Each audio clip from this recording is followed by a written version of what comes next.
श्रीगौरी वक्त्रपद्मार्का श्रीविघ्नेशा गजानना उत्तिष्ठ सुरसम्पूज्या त्रैलोक्यं पालनं कुरु श्रीगौरी वक्त्रपद्मार्का श्रीविघ्नेशा गजानना उत्तिष्ठ सुरसम्पूज्या त्रैलोक्यं पालनं कुरु उत्तिष्ठोत्तिष्ठ हेरम्बा उत्तिष्ठ गणनायका उत्तिष्ठ करुणापूर्णा भक्तानां भाग्यदायका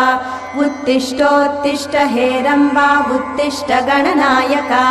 उत्तिष्ठ करुणापूर्णा भक्तानां भाग्यदायका श्रीयाकुवाहन शिवात्मज दिव्यगात्रा श्रीभिन्नदन्तधनुजान्तक सूक्ष्मनेत्रा सर्वार्ति दुःख शमना फणिराजसूत्रा देवा गणेश्वर विभो तव सुप्रभातम्।